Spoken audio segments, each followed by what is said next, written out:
Blame it on my juice, everybody. Welcome to the Football Ramble, a barn burner at the bridge and a great win for Bournemouth. It's Monday, 13th of November. I'm Marcus Speller. I'm Luke Moore. I'm Jim Campbell. And I'm Vish and Jim.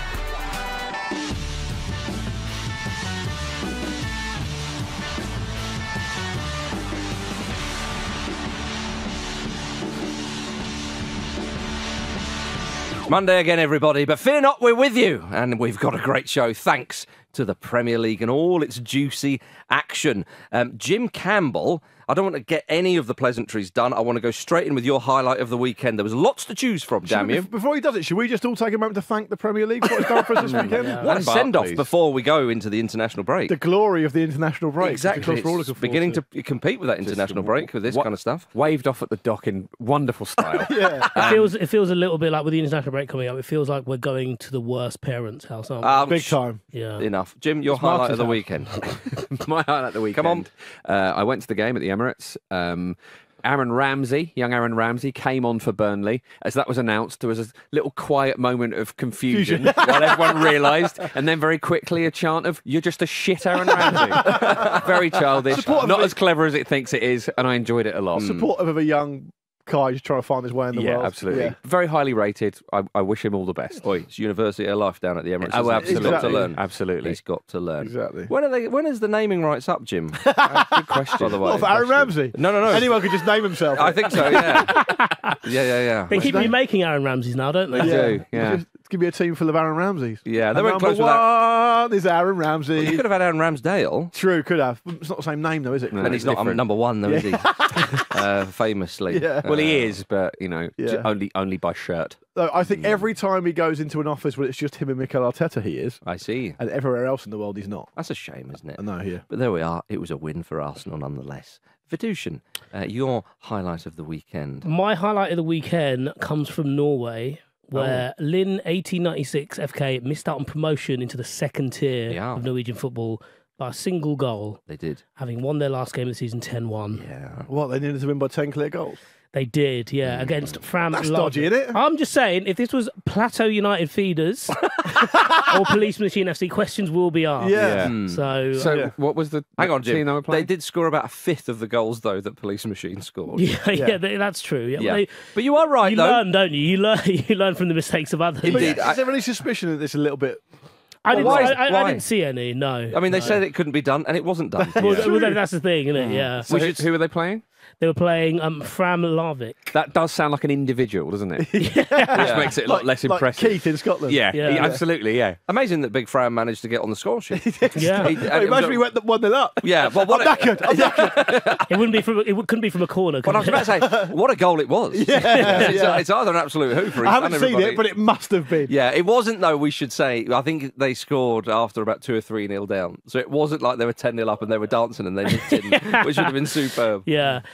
We should also say that Egersund, who ended up going up, this is the first time in their history they've been into the second tier. So, all glory to them. All glory to them. But this team, the team who scored 10, they go into the playoffs, don't they? Yeah. There's still a chance. And with goal scoring like that, you'd fancy They them. might use all their goals. You'd fancy them. Luke Moore. I'm going to take you to Stamford Bridge, which I'm sure we're going to talk about in more detail. Oh, yes. But I'd like to just point out the highlight of the weekend for me was after Raheem Sterling scored for Chelsea.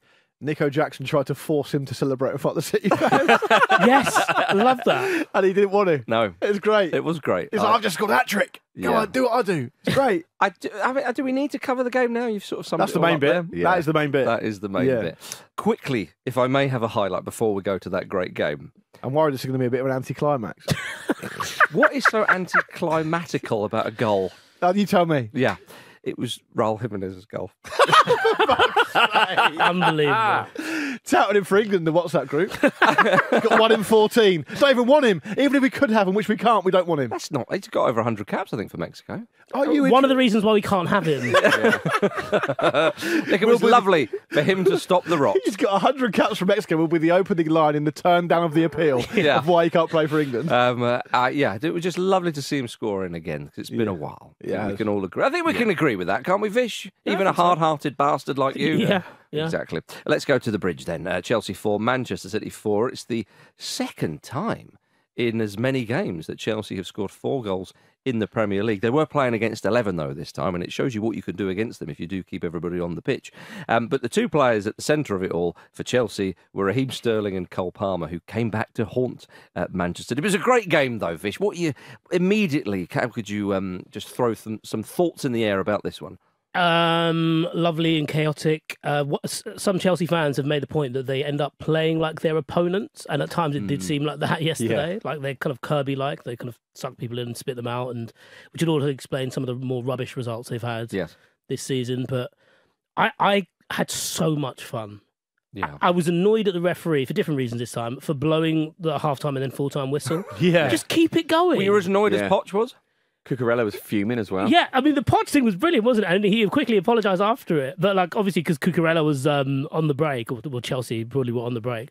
But I felt like he was all of us. Like, what are you doing? Well, I think he was annoyed as well at the extra tackle. time. Pens if you need them. I think he was annoyed at Sterling being whacked in the moments to go when he's coming forward. He sort of said that as well. But with regards to blowing the full-time whistle, the referee... It's at the referee's discretion. Only a penalty can add a time on at the end. So, just to remind you all of that rule. But I think he was annoyed. I think he was annoyed, though, that when Sterling was just wiped out and then Man City sort of transitioned, didn't they?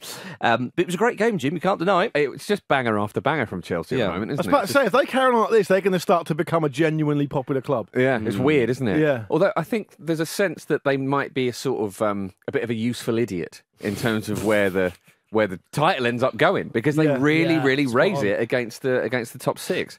So who knows? I mean, the way they play, they might just drop a complete testy in the next game. You don't know. But this was a full testy, full testy at least. Blimey. But they were just scintillating to watch. The whole game was great, wasn't it? And I mean, I'm not sure the last time City conceded 4, or if they've ever conceded 4 under Pep Guardiola. That's one of the things that's sort of gone under the radar. Well, Liverpool because of how mad it was. Right, of course. But it's a huge rarity. It's gone under the radar quite a bit because it's not true. Yeah, that'd be why. Yeah. People don't pick up on the radar. Couldn't pick it up. Exactly, that's how clever a stat it is. It's very clever. Indeed, yeah. Poch, rather, that was a sort of a mix of Pep and Poch, wasn't it? Yeah, Pop. That's exactly what the game was, really. Imagine how emotional a combination of those two. Pep and Poch. There's got to be some sort of animation there. Crime fighting duo. Yeah, maybe. Crap at it. Two heads. Get bogged down in detail, never leave the office. One's weird cop, one's weirder cop. That's a bit harsh on Poch, although lemons. Yeah. Yeah, it's not harsh. Like, well, he was angry, of course. Imagine him explaining the lemons to Pep.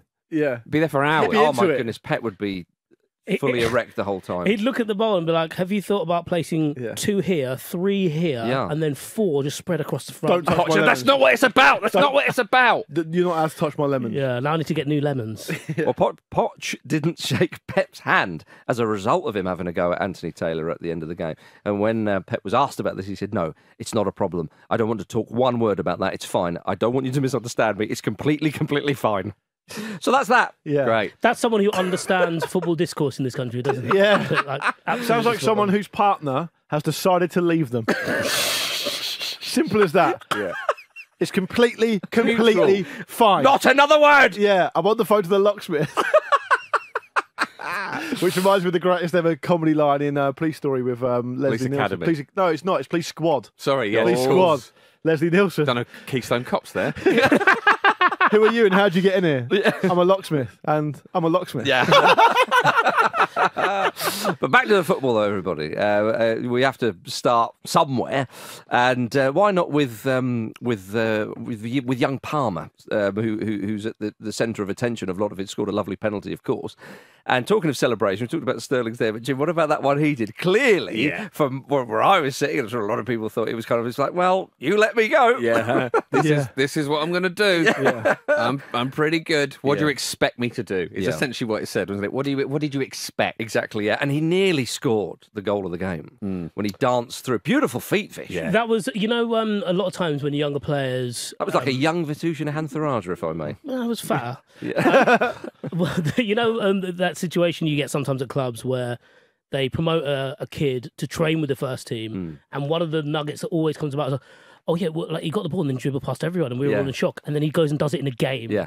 He does the training ground in a game. Yeah, these are crap. It was just a little stumble at the end. I know, but actually, not his fault because considering he kept his balance very well. And actually, if you look at Ederson, he plays that to a T. Like, it's such smart keeping because he kind of shows him and he has his hand out there for insurance in case he goes the other side. So there were some outstanding saves during that game, which is crazy. Yeah, for Sanchez. 4-4. I thought Sanchez, for a keeper who's conceded 4 goals, had a brilliant game. He had a brilliant save down low to his left. To Haaland as well. Yeah, and Haaland should have scored. Yeah, that was amazing. That was one of the best passes to play in the Premier League this season. Yeah. The ball through to Haaland, his first touch right into space. He then absolutely rifles it on his left foot down to the bottom right. And how Sanchez saved that, I have no idea. With a big, strong hand. It was an amazing save. Malagusto had a really good chance as well for Chelsea. And you're thinking at that point that it's, especially when City get their 4th, it's like, they've blown it here. They've had some really good chances to make this game.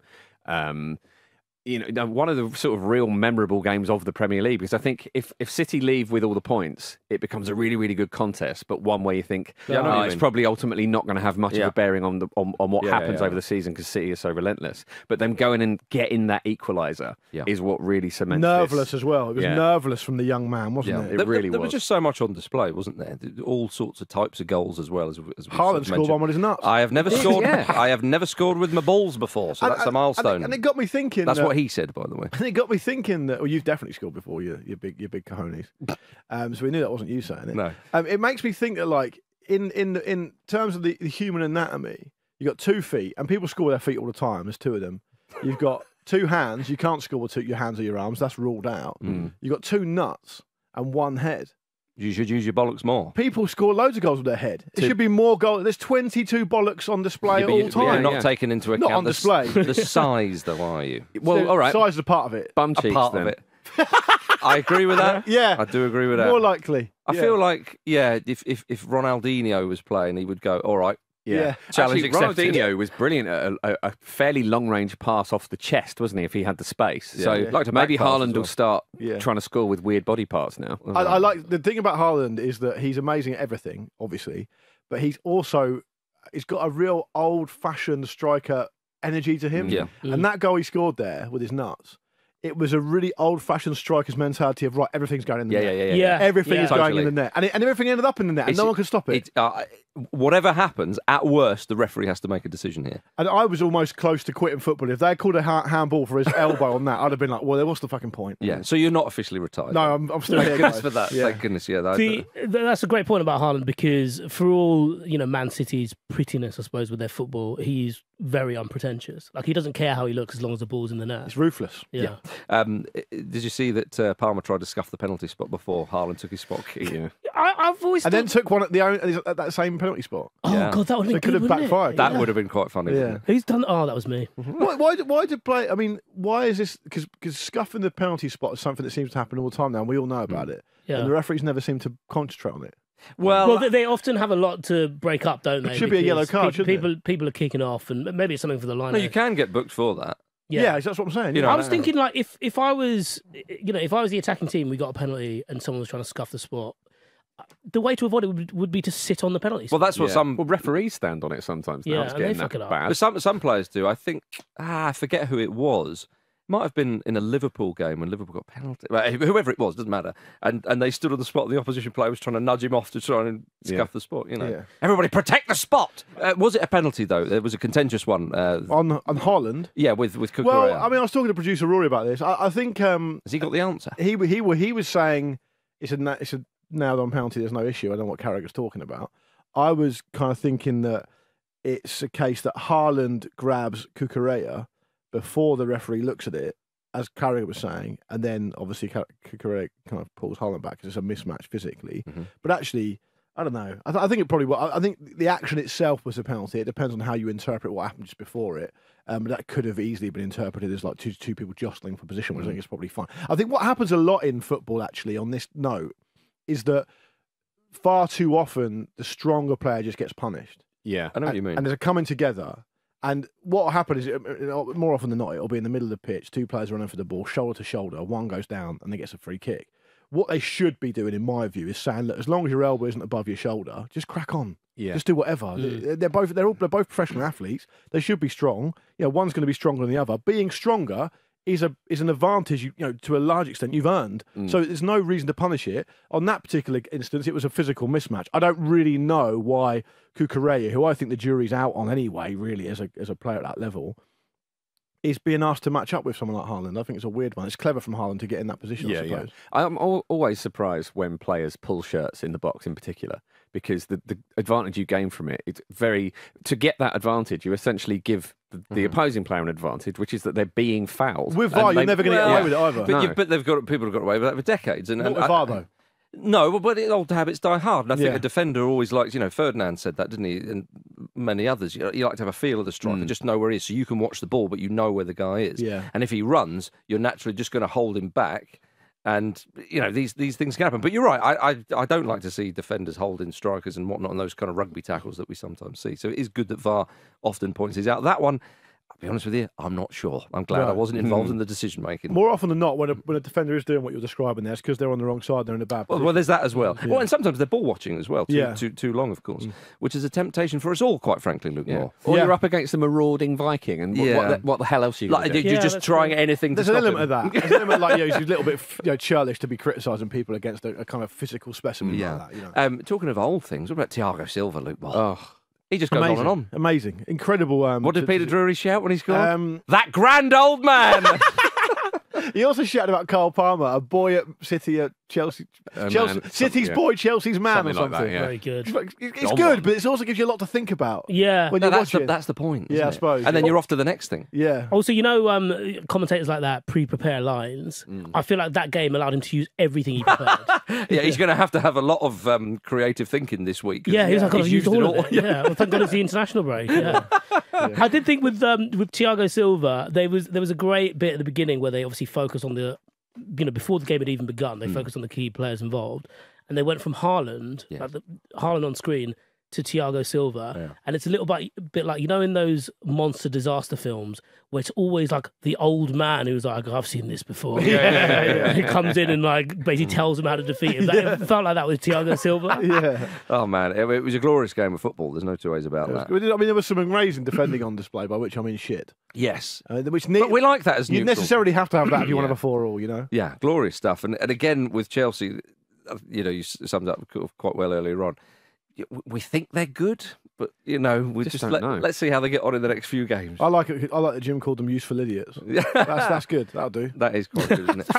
That'll do. We should say that Cole Palmer has been called up to the England squad, which is an interesting one. There's been a few players that have I think injury. Rico Lewis and Ezra Konza as well, just to complete that. Well, that's good. It's good. Konza gets a nod. Rico Lewis is a really exciting player. The Cole Palmer thing is interesting because he clearly felt like, and it looked like to me as a viewer as well, like he was a bit straining at the least to play. Yeah. And he would get a cameo here or he'd play a game here or there, and at City, and he was never really getting, and the numbers show that. He didn't really get any fluency in what he was doing. His numbers since he's been at Chelsea are brilliant. And he's found a home there, clearly. It's working out for him. Exactly. Which, well, let's be honest, we thought just because it was Chelsea and their recent history of loaning out everybody and young players and whatnot, we thought maybe not. There will be people saying that he should be called up for England. Don't want to talk too much about this because we do have the international break coming.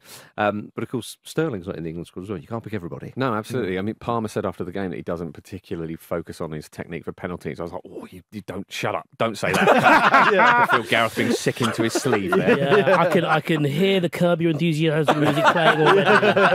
Don't say that. Yeah. Oh dear. Well, gentlemen, let us move on to another game in the Premier League. Wolverhampton Wanderers 2, Tottenham Hotspur 1. Bit more like it, Jim, wasn't it?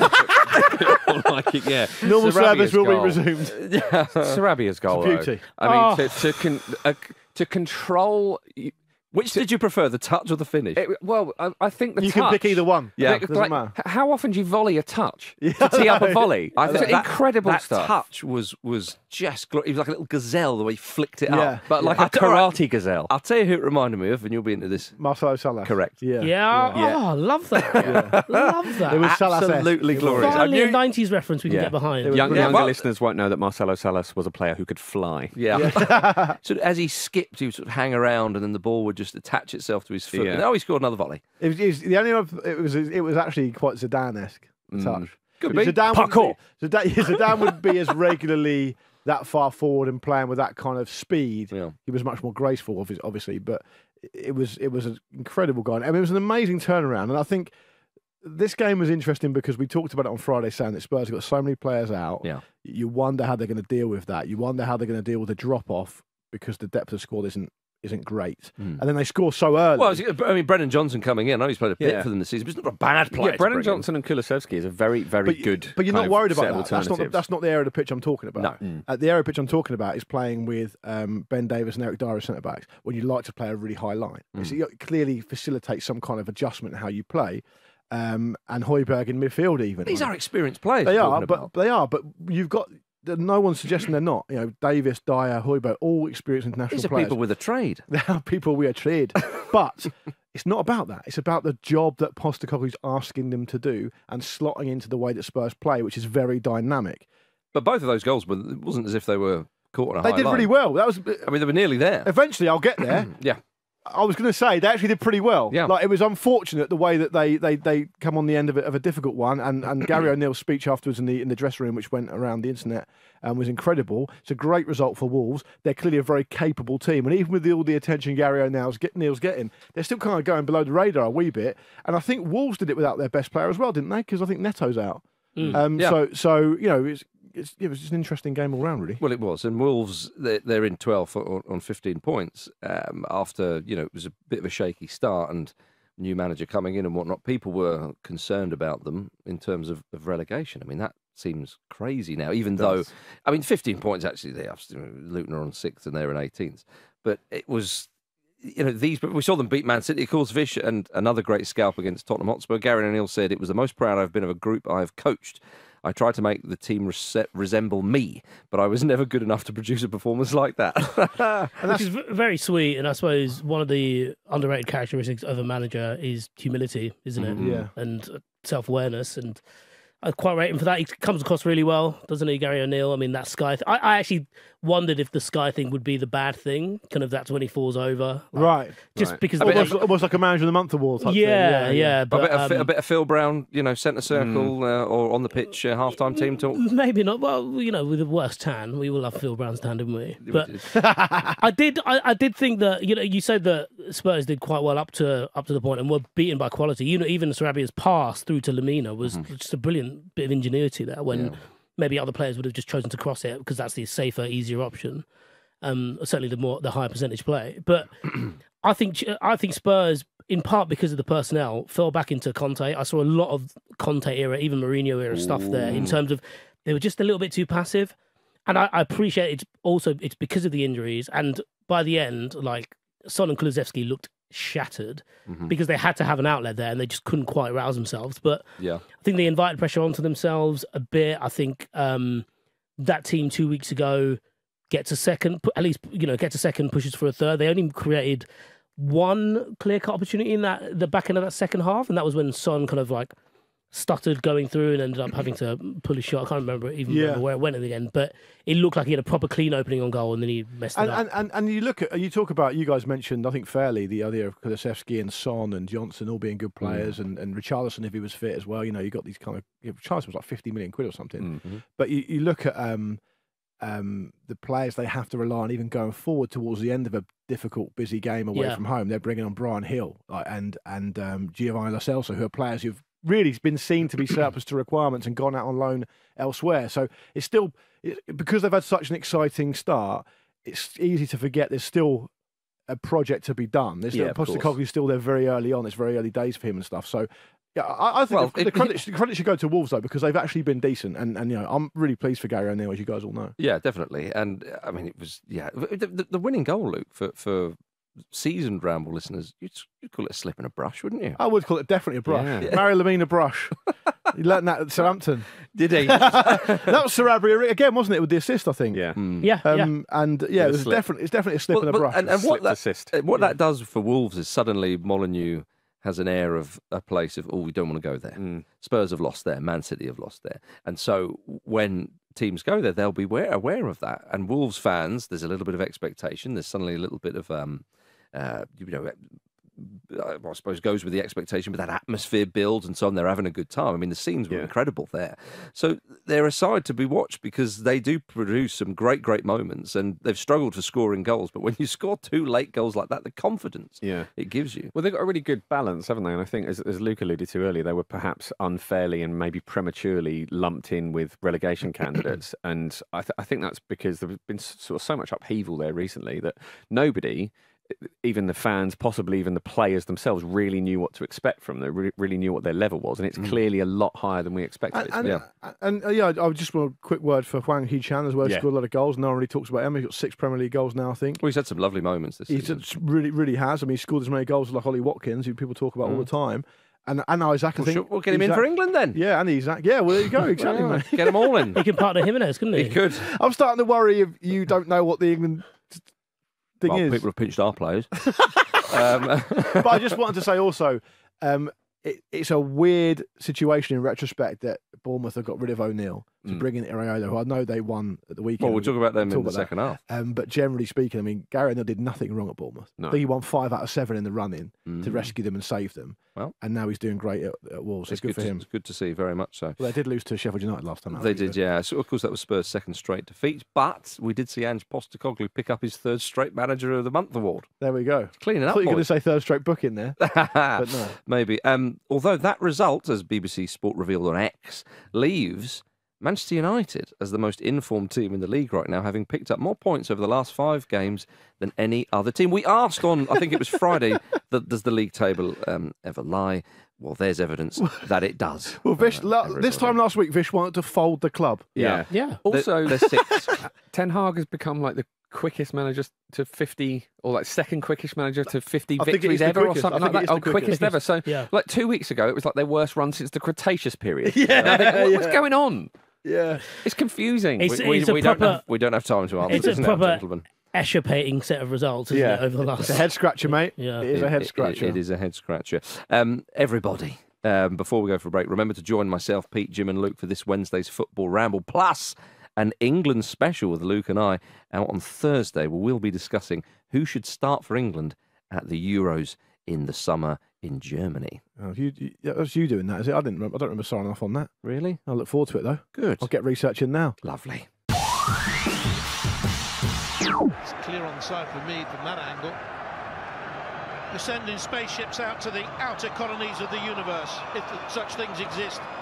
And yet, how long does it take to get 2 lines drawn on a football pitch? Welcome back to the Football Ramble, everybody. Jonathan Pearce, they're not on Robot Wars, but that was actually him commentating on football. I'm no expert in sort of, space travel, but I've also never been a commentator on something like Robot Wars, so I feel he should know more about me than I do, and I'm confident that he doesn't, based on that. I know what you mean. Is he one of those people who thinks all smart people are just like homogenous and work on everything complicated? Yeah. Mm-hmm. I mean, so a scientist would have to draw the lines on that. This is all red herring. Should be the same people. This is all red herring stuff. Based on that, I want to know what he knows. Because apparently about these colonies. Spaceships to outer colonies of the universe. Well, the caveat at the end was, I've let it slip, if they exist. Yeah, if they exist. It's like about anything. Yeah. He's been reading someone's newsletter, hasn't he? I know you. We should say thanks to Dean for choosing today's clip. You can choose the break jingle for next Monday's show, of course. Hit the link in the show notes to sign up for the Football Ramble Patreon and become a friend of the Ramble. Now, we go to the South Coast, to my favourite bit. God, I thought you meant Matt, this is his newsletter again. Oh, no. Bournemouth 2, Newcastle United 0. Bournemouth out of the relegation zone with that win, Vitushan. It was a big win. Solanke got both goals. Yes, yeah. Dominique Solanke. The hairdresser used to be called Solanke. He probably still is.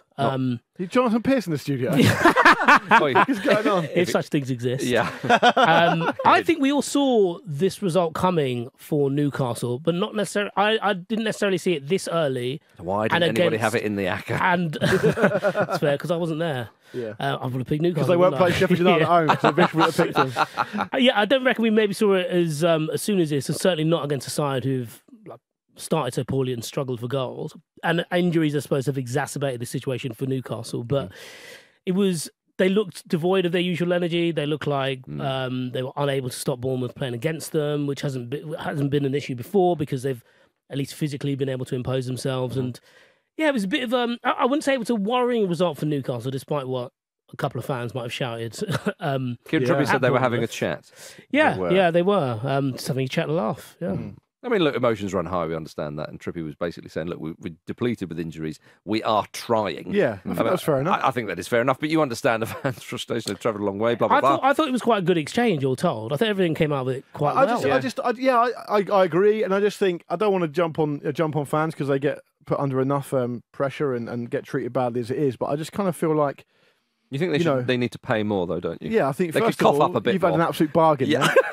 No, what I think is, whether it's popular or not, if you want to go to a game to watch your team play, you need to entertain the idea they might not win. Yeah. And if they don't win, that's how it goes. But I think there was frustration because there seemed to be a lack of effort. But They've got 12 players out. But clearly it's lack of energy, isn't it? 12 players out and they're never getting a Champions League campaign. Well, this is it. And I think, Jim, that we are seeing now with Newcastle that, they've played some high-octane stuff, as Vish was saying, it could be quite physical.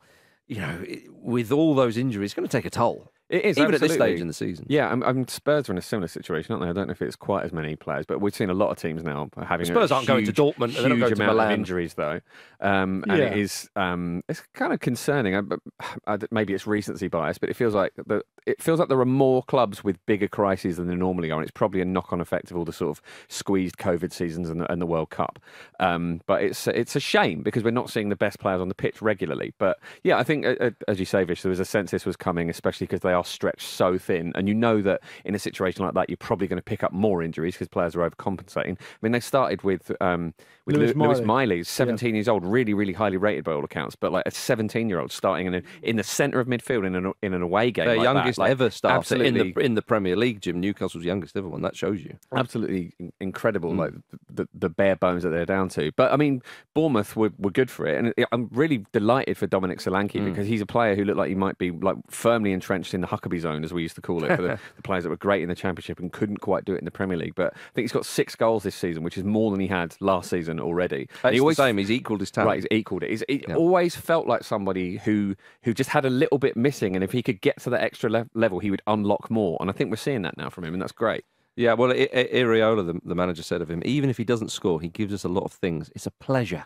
to have him up front. That's nice. Yeah, and I think if you look at the moves he made right at the start of his career, it clearly wasn't a lad lacking A, confidence, but B, hype. Like, people took a chance on him and it didn't didn't work out. And it feels like he's understanding what kind of player A, he wants to be and what he needs to be. And I think they're becoming more and more aligned with each game, really.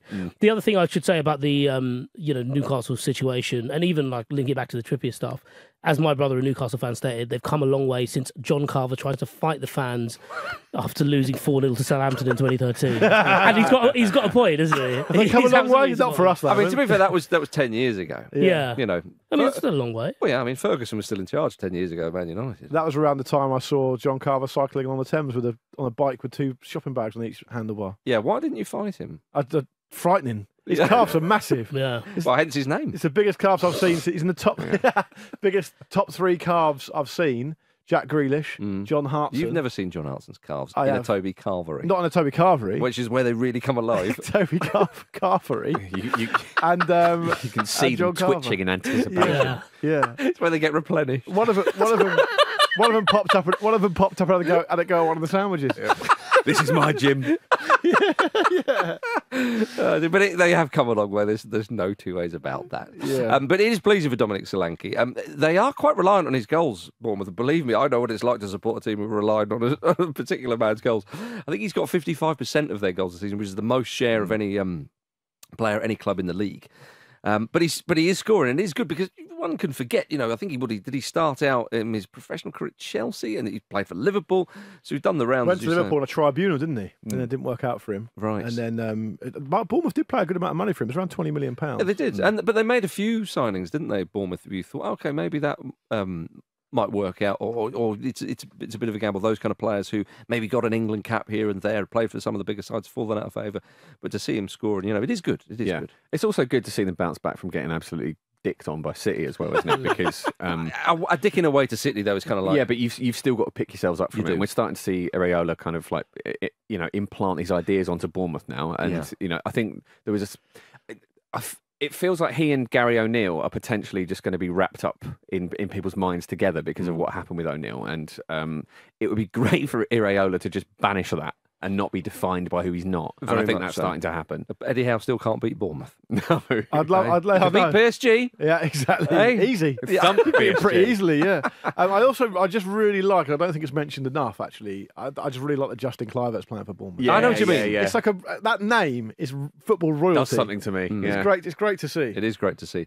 I mean, Newcastle down on injuries and so on. Perhaps they shouldn't have sold some of their players, you know, and one brings in John Joe Shelvey to the chat because he's hitting them from the halfway line. Yeah. They're going in now, Vish. Did you see this? He's been hitting him for the halfway line for some time. Do you know where he's playing? He still is playing. Yeah, I know all Well, tell that the because you listeners then. wouldn't stop talking about it on the weekend. Tell the listeners where he's playing. He's playing in Turkey. For who? Kakyar Rizespor. Thank you. I think he must be on loan from Forest. He is, yeah. Yeah. It's kind of a wild move for him to be doing that. I love it. There's I absolutely love it. There's an element of it. Is it and I don't too want this. I don't want this to say. No, shut up. Shut up.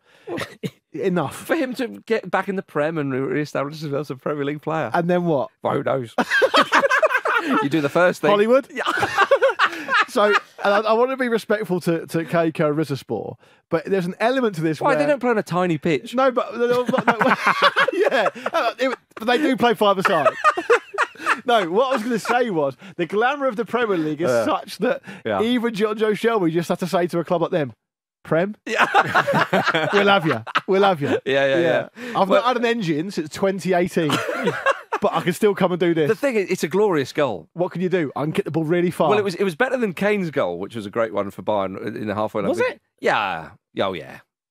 I think it probably as a Come on. standalone goal. It's further away. Yeah, I suppose. Yeah, It's a decent hit. it's a really decent hit. Although, of that time, we've been treated quite a bit. DiMarco for Inter. That was What a goal. ridiculous. But that's a whole different level. That is The different. keeper wasn't gravy. even that far out. And he Yeah. had men on him as well. Yeah. Yeah. Well, and there was hardly any backlift. It was like he just sort of glanced it from, I don't know, what, 55 yards Yeah, out? Whatever. yeah. Maybe not 55, whatever. Do you it was. remember? Wide as well. Yeah. From the Yeah. left wing. Do you remember Florenzi hit one from Yes, the similar for Roma. right back position? Yeah, Yeah, I do remember what that. a goal that was as well. Oh. Maybe the air's thinner in Italy. Yeah, so they should be doing that all the time. Exactly. Quite frankly. Gentlemen, a great win for Everton away at Crystal Palace. Everton now have 4 wins in their last 6 league They've just games. fucking smashed into Roy's barn, stolen all 3 points, and left again. Up to 2 points now in the worst case scenario. It is. Roy's just there coughing up a pellet. Yeah. He's had a bad week. Yeah. He's had to apologise to 3 20-year-olds. How often do 70-year-old men have to do that? Why do they have It's to a do rare that, Jim? occurrence. Because he said they were shit when he brought them on, didn't he? Well, not quite those words, but yes, that was It also wasn't not those words, Yeah. though, It was against- in sentiment It was at against least. Spurs, wasn't it? Yeah. Yeah. And he did sort of say, "Look, I'm sorry about that, lads. Would you like a mouse? Field mouse. Little little field mouse. mouse. A little chocolate mouse. I've got you something. He's got it trick or treating. I I've been don't sweeping think- around. I've got you something Yeah, nice. that costume's amazing. Respectfully, I don't think he should be giving out chocolate mice to kids. What I was going to say was, I'm living in... The spirit of Halloween, chocolate mice. among other chocolate treats. I live for the moment. You know, you always sometimes we had the Anfield cat, we have dogs on the pitch. and Anfield everything. wrap as well. There'd be an amazing shot if Roy was still on the touchline, a little mouse just ran past. Well, and he went for it. No, and we get a gif of it or something. Oh, I see what you mean. Yeah. I'm only in it for the gifs. Yeah, that's for the true. gifs. Or if it ran behind him, then we can turn his head all the way around. Yeah, it'd be great. Yeah, it would be good. Yeah. But they lost. So, this anyone game. watch this game? I don't know. Interestingly, though, last week the CIES, who are a tag team, I think. No, the Football Observatory found that Everton are the 6th most direct team in world football. But it seems to be working. Surprisingly, a Portuguese side, SC Firenze, are top, which is interesting. Luton are in there, 3rd, but Everton are 6th, just ahead of Kilmarnock. It's an amazing thing that they're able to judge it, because they say in world football, it's the International Centre for Sports Studies. I think it's based in France. I will very much take their word for it. Yeah, but they say in the world, the 6th most direct team in the world. Yeah, we should say that Banfield, they're the non-European side, they're in there as well. Newcastle, for Champions League participants, I think are the highest. Actually. Yeah, we've all seen what Nick Pope gets up to. Oh, big time. Yeah. None of it comes off. They'd be even more direct if the ball didn't go in the crowd every 5 minutes, which doesn't technically count. But without getting drowned in sort of facts and research and so on, let's talk about some of the goals. Let's talk about some of the performances and Sean Dyche.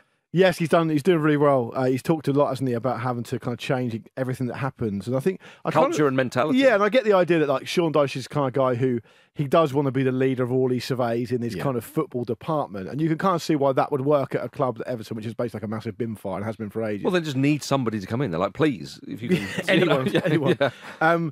But what Roy said, which was interesting, was that he said he described the 2 Everton goals at the start of each half as 2 cold showers. Yeah. I thought it was good. That was nice, That wasn't is it? great. Well, he did well to come back. He was particularly annoyed, actually, or actually he said it was sad and frustrating that they didn't go on and at least get a point. And they lost, of course, to a fairly late goal from Idrissa Gueye. Yeah. Can I say I think Eze was innocent when he was booked for diving? I think it was a penalty. Hodgson said this. Yeah. Hodgson, he said he doesn't simulate.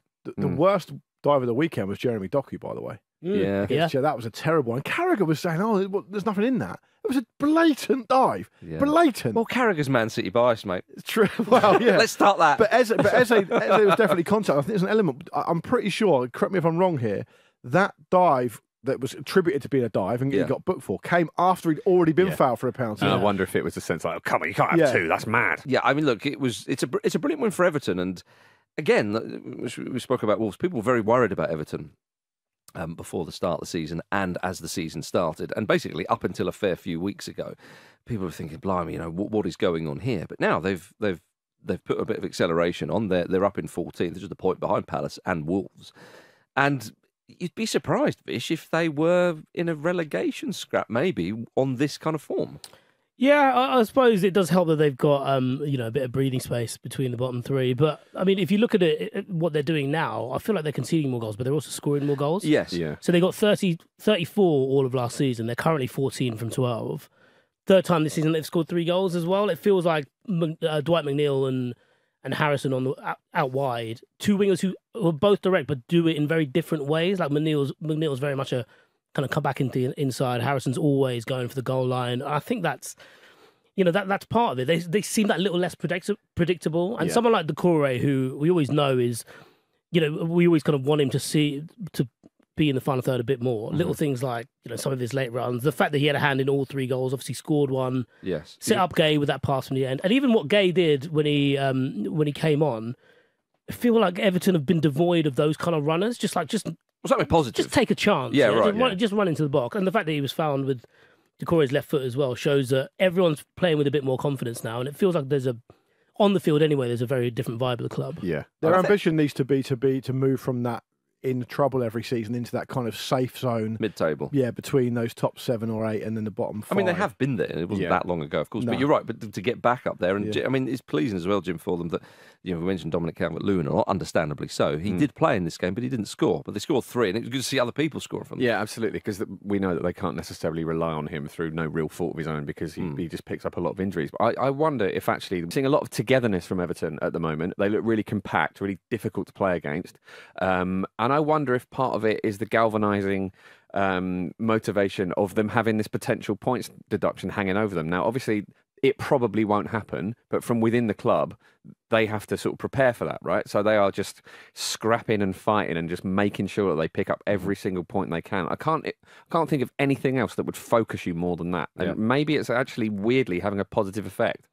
Yeah, absolutely. Before we move on, we should mention Eberechi Eze has signed a new contract last week, which will keep him at Palace until 2027. Important to keep him down because a delightful player. Great player to watch. Just nice to see him gliding again, isn't it? Yeah, brilliant. Yeah, he's unlucky to not get called up in place of James Maddison for England, I think. But obviously, there's a lot of brilliant players also staking a claim. Indeed, Jim, and it's good to point that out. But Eze, Hodgson felt that maybe it was his injury that he only played. I think he came on in the last game, and he felt that. Otherwise, Southgate may well have picked him up. But he's one of those players on the fringe. Before. He has. He's one of those players on the fringe, and there's a lot of them, similar types of players, An embarrassment of riches, you could say, in that area. Can't wait for him to get knocked out in the quarter-final next year. We're going to enjoy it up until then. Yeah. Gentlemen, West Ham 3, Nottingham Forest 2.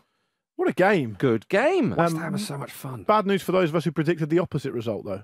Me particularly? Yeah. Or just me? I'm thinking you. Right. Mostly you in this room. Okay. Yeah. I'm just saying, you've got to take the rough with the smooth. Indeed, I do. I mean, I work with you. But take the rough or the smooth? I can't remember. Sometimes it is both. Yeah. But yeah, West Ham got their first win in 5 league matches after that late winner. They stopped the rot, Luke Moore. They have, and I thought Jarrod Bowen is going from strength to strength. I mean, he's scoring every type of goal now. Yeah. He's got a header. I know. Which is crazy. And obviously his versatility means he can play through the middle like he did against Forest. He can play off the right in very effective manner.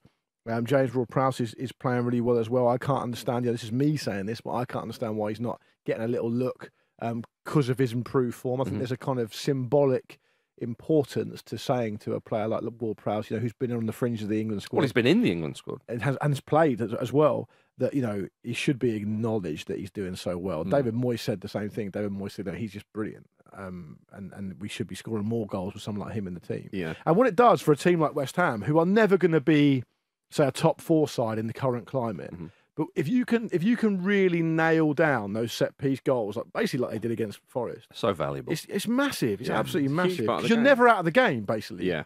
So it was a great turnaround for them. And Forest's record in the Premier League away from home is actually very, very poor. But having said that, they would have been disappointed not to get something, because after Paquetá's early goal, who, by the way, respectfully, is far better than West Ham. It's ridiculous how good he is. But I don't think it's going to be long before we're saying this about Mohamed Kudus as well. So they're obviously doing something really, really right to get those players in. But I think more people knew about. Well, maybe they did. Paquetá had a massive reputation. Yeah, He's been playing for Brazil for a few years. Yeah. City were in for him at the start of the summer. That's true. No, that's what I'm saying. So he is obviously better than West Ham. And I don't mean that in a rude way. But Paquetá scored early. Forest worked really hard to battle back and go ahead, and they hardly ever win away in the Premier League, and then they didn't get anything out of the game whatsoever. Particularly gutting given the nature of Paquetá's goal as well, which came with a pass deflecting off a Forest player. Yeah. Sangare, They who could do nothing about it, really. They don't often win away from home, but they're very entertaining, Forest, though. They are. Yeah. They score They're very goals, likeable. Vish, and surely something's got to give soon enough. I mean, yeah, but their home form's very good. They seem to enjoy playing at home. They've made it into, a place where they seem totally one with the crowd. And I don't think it's going to be a defining characteristic of their season, because they'll naturally pick up results all the way through. But I think Awoniyi and Elanga in particular on the break and what they give the team. Well, Gibbs White, who kind of pulls As well, the strings. I think it's just sometimes at the back. I think they messed up yesterday. You could see it in play that when they were set up and West Ham had the ball, West Ham couldn't do anything. West Ham are really bad at playing through teams when they're settled. They're great at hitting teams on the break because they've got wonderful players like that, but they really struggle to break down teams, in part because Alvarez and Souček are two quite unimaginative midfielders, and that's fine because that's how they play. But I thought there were quite a few times where they missed opportunities. And when Elanga gets that goal, very early, I thought, for a shirt-off celebration, by the way. Sports bra off too, though. Sports bra off as The well. sports bra coming off as well was X-rated stuff. What's he doing on a Sunday? Should that not be 2 yellows? I don't know what the rules are. Yeah. 2 minutes later, Bowen scores as well. Yeah, well, exactly, yeah. I know what you mean. It was Probably quite... not got his brown one back again. It's I awkward, know. isn't it? It's very awkward, yeah. Forest, they have won 2 away games since they returned to the Premier League, just about. Right, only 2 in said. total. And what's interesting, and Jim touched on it with the kind of hapless nature of Paquetá's goal, we are seeing a notable increase in goals per game in the Premier League this season. It normally hovers between around 2.6, 2.8 a game. It's way up over 3 at the moment. Yeah. And it may well be, I might be reading too much into this, but it might well be just that every team is insisting on playing quite high-risk stuff from the back more often than they don't. It seems to me. I know we've talked about directness of teams, and maybe, perhaps Luton aren't going to do that against Man City away. But they do it a bit. Like every team does it a bit now. Wherever you go, you go and watch Saturday football, and they're playing and knocking it about. And it does mean this higher risk thing seems to garner more goals. And we're certainly seeing that in the Premier League this season. I mean, the amount of goals this weekend was massive. It was, yeah. Even Raul Jimenez got one. Hey, now they're dishing them out like they're going out of fashion. Floodgates. But it was in on Sunday. I mean, on Sunday there were 5 games on Sunday this weekend, but 3-0, 3-1, 1-0, 3-2, and 4-4. I mean, it's delicious stuff. Only 3 teams not scoring. Well, yeah, exactly. 3 clean sheets. Liverpool at home, Manchester United at home to Luton, and then the surprise one, Bournemouth keeping Newcastle out. Yeah. So, it's fair. You just cannot take your eyes off this league. As Richard Keys once said after a barn burner at the Emirates between Manchester United and Arsenal, not bad this league, is it? The only person fuming about it is Jonathan Wilson, who famously hates goals. Yeah. I think he's coming round to it now, surely. Who actually bumped into on the River Thames the other day. You're joking. No, I was riding my bike home and he was You were having doing a John run. Carver. It made it sound like you were in a canoe. I almost no, we were on the towpath. I almost did literally ride into him, and then he didn't know who I was because he didn't have his contact lenses in. Yeah, he told me he'd forgotten you. He said, I had to go to a retreat up at a mountain, but I managed to get him out of my mind. And I got one copy of each of his books, and I threw them all in the river. He said, but did you buy them, though? That's what I think That's about all you. I'm worried That's about. what I think about you, Wilson. Yeah, exactly, yeah. Speaking of West Ham, though, we were talking about the tifo West Ham were greeted with at Olympiacos a couple of weeks ago in Europe. Oh, yeah, it was a good one. It was a good one. Yeah. Well, how about this one? FC Zurich fans had a nightmare at the weekend. Instead of spelling "come on," I love it when they put it in English, by the way. It's very, very nice of them, so we can get involved. But instead of spelling "come on" in among it, they spelt "cone om." Yeah, but as we have established, Swiss fans are so sort of loud and passionate. Yeah. They probably just went with it. Cone om, cone om. And it wasn't even like, you know, that when you have people who stand up and hold a piece of paper so you can rearrange it. Yeah. That was properly designed and executed like that. Yeah. It was fantastic to see. Yeah. I mean, the best one of recent times, with respect to Vish, was the Copenhagen one. Yes. Theatre of Nightmares. Yeah, They put up, didn't they? That was At good. Copenhagen, yeah. Yeah. Theatre with screams works better. And then Garnacho shushed them, Yeah. Yeah. didn't he? that'll learn them. Teach you a lesson. Be quiet now because you're going to have a bloody good cheer in a minute. yeah. Keep your powder dry. Yeah, exactly. You're going to score 4. Don't waste it on this nonsense. I love it if that, just because of the way flags are designed, I love it if they printed out with cone on and they still had the red squiggly line under it. Oh, yeah, that'd be nice. That would be very nice, everybody. Well, thank you very much for listening to the Football Ramble today, part of the Acast Creator Network. Myself, Luke, Jim and Pete are back on Wednesday. Do follow us on X, TikTok, Instagram and YouTube at Football Ramble. And don't forget to subscribe on your podcast app. Comb on, it makes sense. Nice it. Comb on. That's comb what, on. That's It's not what football do to you. doing their hair. Comb on. It's cone om, isn't it? Oh, yeah. What am I saying? Comb on. Do Doesn't you make thi- any sense. Ice cream, mate. Cone, Yeah. om. I've just pronounced come on as comb on. Yeah. Doesn't make any sense. Nice it. Yeah. Hashtag nice it. It's time to go. Thank you, Luke Moore. Thanks. Thank you, Vish. Cheers. Thank you, Jim. See ya. Comb on. Thanks for watching a clip from the Football Ramble podcast. Don't forget to subscribe so you never miss a video. And if you're feeling extra generous, why don't you like this video? Why don't you like this video?